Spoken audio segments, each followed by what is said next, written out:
As we all know, the 80s and 90s were a great time to be a LEGO Castle fan. Undoubtedly, sets like Dungeon Master's Castle, Black Falcon's Fortress, and Royal Knight's Castle graced the top of many kids' Christmas lists back then. And those were all fantastic additions to the medieval landscape, but in my mind at least, they all felt like pretty standard castles, probably standing at the center of a small town surrounded by farms and markets and such. But the subject of today's video feels a bit different to me, like a hidden fortress nestled in the hills, a place for the king to escape to in times of trouble, or a clandestine meeting place to discuss matters of espionage and intrigue. And the alternate set name of The Haunted Castle conjures up even more unique play scenarios. But aside from an interesting premise, as a set, can it stand proudly next to the aforementioned greats of the theme? Well, that's what we're here to find out. So, grab your sword and shield, and let's once again travel back to the age of LEGO lords and ladies. Welcome to TrikBrix.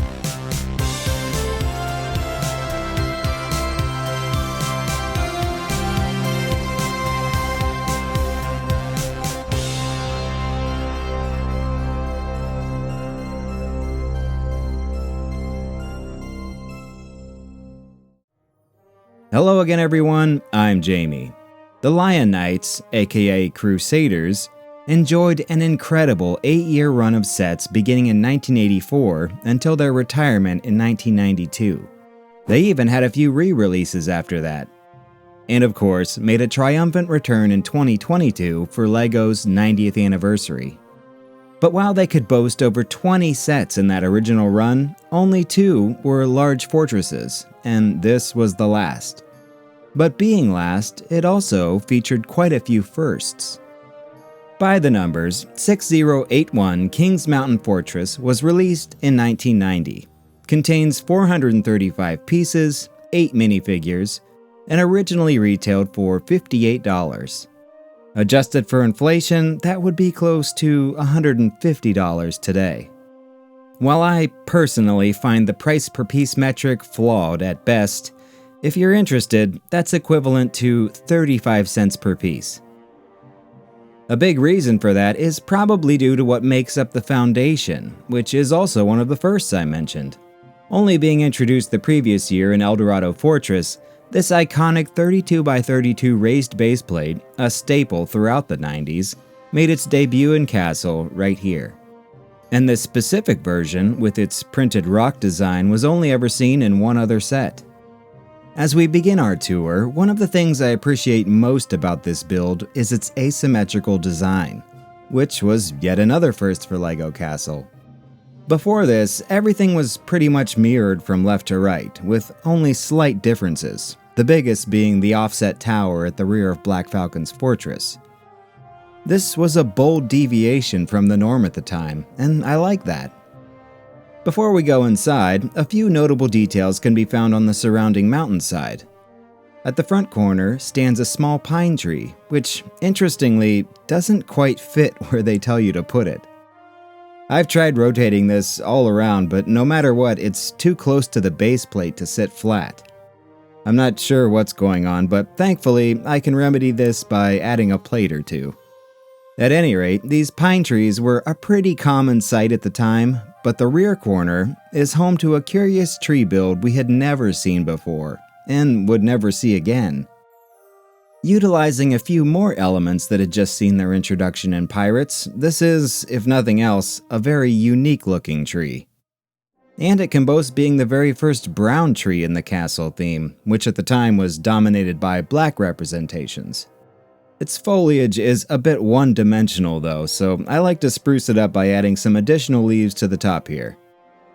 I do appreciate the ability to position it however you like, but I just can't help but think of a palm tree when I see this trunk. Other than more printed rocks, there's not much to see around back at ground level, but the left side is home to this arched wall running up to the Gatehouse. It's admittedly a bit light on defensibility, sporting a gap that would make the Wolfpack's mouths water.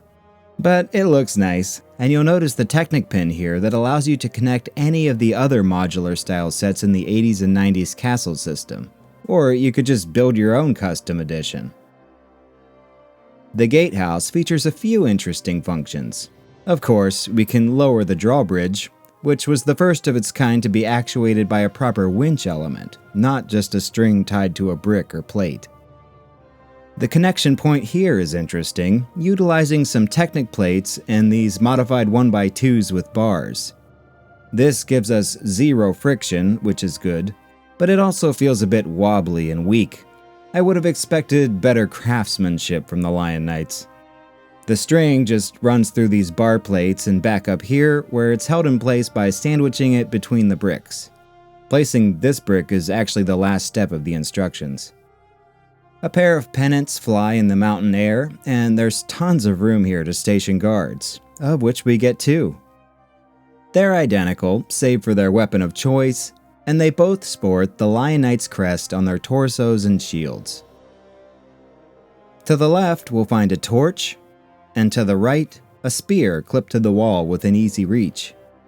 With the drawbridge down, we get a better look at these huge wooden doors, which in brown were only ever found in 2 other standard sets and in a Dacta offering. And opening them reveals one of the castle knights on his regal steed. This would have been a super exciting minifigure to pick up in 1990, as that was the first year for these awesome new armor elements. Before that, our knights relied on printed breastplates for protection, and always used the grill helmet. These new parts added a level of detail and realism never seen before in LEGO Castle, and this visor design is still my personal favorite, over 3 decades later. And the horse isn't too shabby either, decked out in this beautiful Lion Knight's barding, which when it was first introduced in 1988, was the only way to get a clip on both sides back then, as the normal saddle wouldn't begin to sport dual clips until 1990. And to occupy those clips, we get a standard and a crossbow, which was another brand new element at the time. In addition, we also get another knight on horseback, with a few color variations and sans the barding. You'll notice that his shield is primarily yellow, and he features the larger of the 2 plumes. You would have also received this one, so you could swap these around however you like. This is a single clip saddle, but like I mentioned, this was the year they began transitioning to dual clips, so it is possible to find this set with one of these instead. But as much as I love these guys, the most exciting thing here, for me at least, can be found lurking behind this bodice. It's built on hinges and can be swung open to reveal the reason this was also known as the Haunted Castle. I hope you're not tired of learning about all the new stuff that came out this year, because the Ghost is yet another thing we can add to that list. This is such an awesome, versatile figure, and it's one of my all-time favorites. He's right at home here in a castle, but being undead can be used in just about any setting for a touch of spooky fun. I'm sure you all know he glows in the dark, which is always great, but you might not know his rather interesting backstory. I'll leave a link in the description to this awesome video by Lorescape, who, as his channel name would suggest, delves deep into the backstories of many of our favorite LEGO themes. Seriously, his channel deserves way more respect, so check it out when you get the chance. But now let's venture inside the castle walls. Behind the platform here is the iconic ramp, which leads us up to this arched entryway beneath the main tower. I appreciate the row of studs here running out to the Ghost's lookout, so we can position more minifigures along the wall, or add some details of our own, like this Hall of Armor. Passing through the entryway brings us to the courtyard. Here, we'll find steps leading down to a not-so-inconspicuous treasure chest, inside of which is cradled a few quote-unquote gold coins and a goblet. I'm really not sure why the castle team at LEGO never adopted the chrome gold coins from pirates. I mean, between the palm tree and these, I think I would have taken the coins, but it is nice that all of the yellow pips that came in castle sets before this weren't rendered worthless. But I do find it a bit odd that this is just sitting out in the open, just waiting to be snatched away. Fortunately, there's a much safer place where we can hide it. I suppose this area could also be used as a dungeon, but we get one of those right here. Lots of room inside for unruly lawbreakers, but since this set only comes with Lion Knights, we'll either need to add our own, or determine that one of these is not who we think he is. I do find it comical that the treasure chest is supposed to sit right in front of this cell, taunting its would-be abductor. This gap in the floor is a bit unsightly, and if you're willing to do some excavation, it can all be smoothed over while still retaining the opening feature. The courtyard is surrounded by a very low, easily scaled wall. I guess they're counting on the steep mountainside to deter intruders from entering on this side of the castle. This wall is much more substantial, and is home to more torches, one of 2 printed panels, another spear, and one of the rarest parts of the set, the Blackbird. Don't be fooled by his resemblance to the newer version found in the 2025 Hogwarts flying lesson. The original is a different mold, and is exclusive to this set. He's tied with the brown variant for rarest parrot, but commands a much higher price, upwards of $12. I like the courtyard, and it's ripe for custom additions, such as barrels, additional weapons, a target for archery practice, and one of my favorite bits of medieval detail, some hay bales. As was common for the time, we'll need to use our imaginations to get up to the second level, as no stairs or ladders are present. But once we do, we're greeted with a walkway leading from the gatehouse to the main tower, and a little balcony here over the cell. This is a great place to post the rarest minifigure of the set, the Maiden. Just like her feathered friend, the Maiden is set exclusive, and on top of that, she's the very first minifigure in the great history of LEGO Castle to receive anything other than the classic smiley face, and the first to wear a skirt. This part had been around for over 20 years at the time, but had mainly been used as a windshield, and never as a skirt before this. She shares her face print with the pirate Anne and the forest woman, and as I mentioned in my Forestman's Crossing video, her torso is identical to this one, save for the color.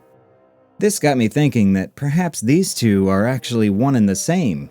Maybe the Maiden has a secret identity. Whatever the case may be, she's a great minifig to have, adding a much-needed touch of variety to the castle inhabitants. In addition to that, she's also pretty collectible, worth about $30 at the time of this recording. Just beyond the balcony is the castle's lone interior space. There's quite a bit of room in here, and access to it is made easier by opening this somewhat strange and over-engineered window grate. This is interesting, but I can't help but feel like the parts budget would have been better used to bulk up the fortress itself, and just leave this hole in the wall open. Like I said, this room is pretty spacious, with an area of 7 by 10 in studs. A fun play feature can be found here in the floor. Pulling the Technic axle back allows us to send a minifigure down through the trapdoor. These old finger hinges are a bit too stiff to actually drop down freely, so you'll most likely have to give the minifig a bit of assistance. Other than that, this area is pretty bare, to say the least.